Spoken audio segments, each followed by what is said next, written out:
Ask, or it's about the transhumanist concept. We can live forever, or our ideas can live forever, our data can live forever, and we don't know how machines in the future or how other people, if they existed, are going to deal with this data. So digital is the most important thing. Art will always be timeless. And until now, the way we buy and sell art has remained timeless too. Blockchain art exchange is set to radically change the status quo. My name is Taline Temizian, and I started to make art when I was 3 years old. I was painting on the walls. That's how it started. Then I went to art school, went to design and art schools, and studied different things, communication, literature, etc. And I used all that in my art practice over the last, 35 years now. I'm 40, so yeah.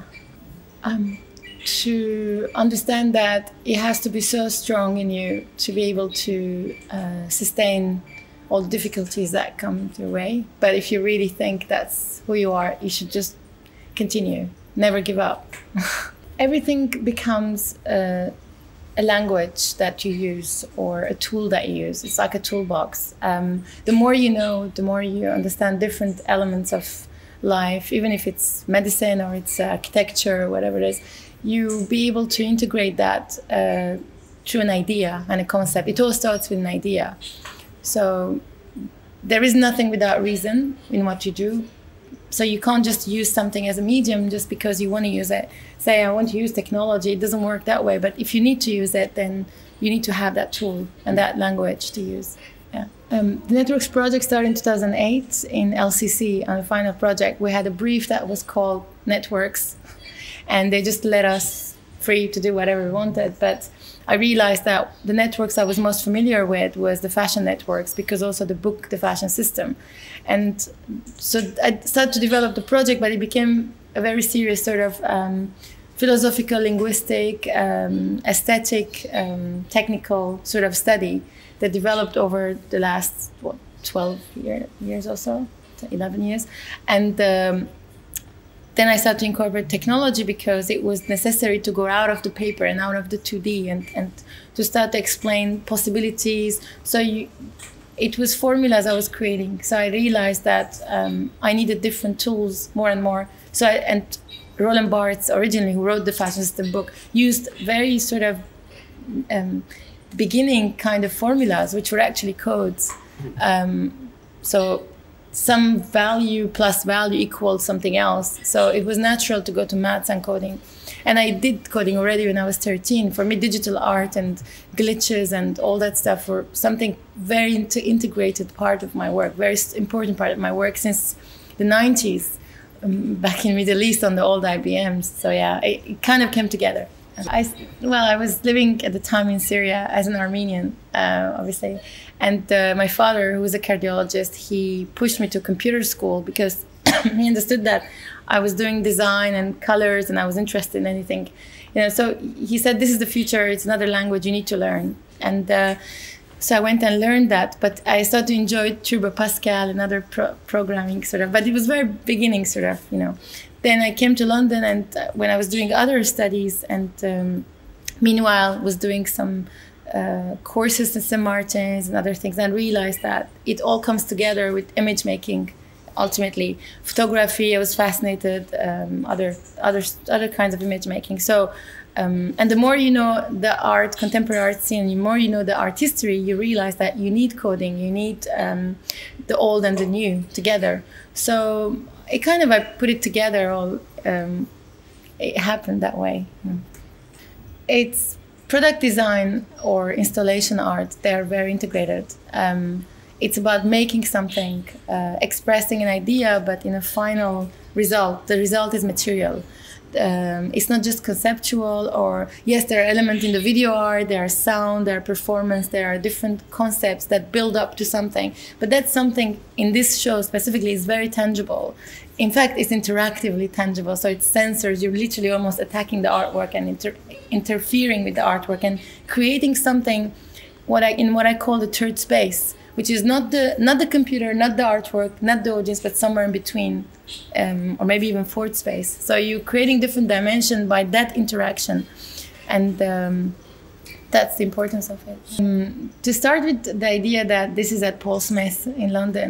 Paul Smith and his design and art and different sort of conceptual, but also very craft, with all the mixtures of things that he's involved in.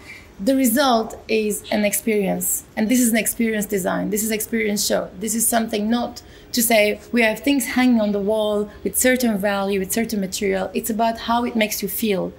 And Paul Smith is almost one of the pioneers of that.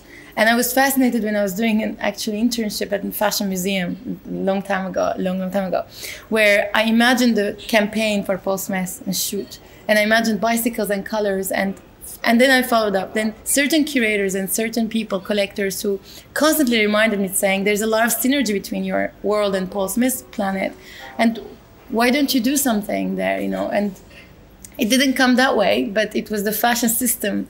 That system was created already, and I decided to make the next kind of move to this direction, to create this installation, which is very colorful, but also it has a very serious sort of process behind it. It's exactly what I think Paul Smith also does, in a way that he creates certain systems that you think it's about design only, but it has a lot of history behind it and a lot of concept behind it. And so the outcome is happy, etc., and it's very pleasant, but actually it's very deep.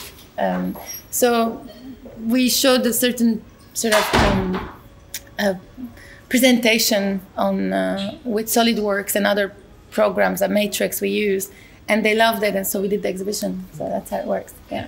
The project I've been working on was actually about memory and the brain originally for the past 3-4 years, and this was after a 1-year break after my conceptual series. A little bit of I wouldn't say creative block, but a complete shift in direction, because I realized that it is not anymore about me. It is about knowing the others and the others, or experiencing myself through the others. So I turned the camera the other side. And to turn the camera to the other side, you do need things like green screen interactions, or you need the cameras, you need the counter projectors and other different sort of elements, that the people are your medium. The people's experience is your medium. That's why I decided to incorporate. And the Brain Project, which we did a big installation in Montreal, and with actual sort of practicable, what is the most important word in this show actually, practicable interactive show, where every millisecond we had some new artwork coming through as a possibility. After that installation, the colors and the mixtures of actual physical sculpture and video and cameras and codes kind of led to this next level, which is basically mixing the real and the virtual and the other sort of intelligent or artificial intelligent kind of element, or intelligent element to it. So it was a natural continuation, including the science festival thing we did with Beaux-Arts. So it's partly, involved in that. Create your space, then the spaces will find you. But it's not so simple. Obviously, I'm not in the traditional sort of format myself, but I decided to create my own reality. That's exactly what we're doing. Yeah. So digital is the most important, I would say, medium, because it's actually the most shared medium. We all use digital mediums. We all use iPhones. We all use computers. Of course, there are people who don't.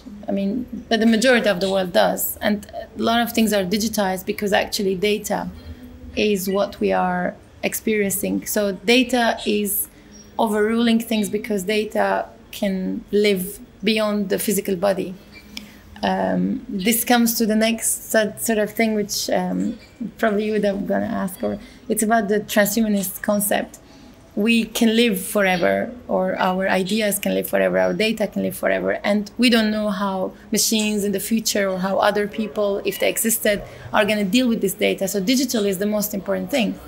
So if you want to transmit information, if you want to communicate, or we want to receive, the best medium is digital, because the physical is perishable, and it's most of the time, or it's difficult although we are in a very mobile world, but digital is the future. So digital art, with all its developments, with all its processes since the 60s probably, and like, there's a long history about it, you know.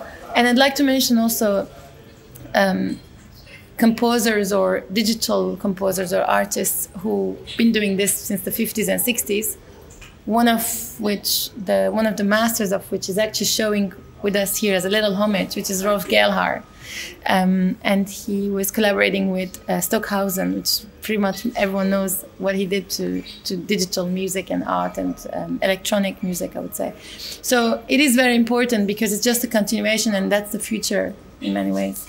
The human connections and the human condition, the relationships are at the center of my work. Emotion is one of the most important things I try to convey. So it's very important that we go back to the humanist morality, humanist agency, and then start to communicate with machines. Because if we lost that sense of ourselves and the others and the human touch and the communication, then computers can't do much. It's like saying if you are working on a design, if you have all the best computers to work on, but you don't have the idea, then you can't create anything. So it always goes back to the human. Absolutely. And this is what Paul Mason is saying on the green screen recording. And he wants to go back. Before artificial intelligence, we have to fix our own agency and humanity. The show is downstairs at number 9 Albemarle Street at the Paul Smith boutique. So, if you like that video and you want to get more information about artist profiles, crypto, digital art, NFTs, and much more, be sure to click the subscribe button coming up beside me and check out many more of our videos for much more. Thanks guys, I'll see you next time.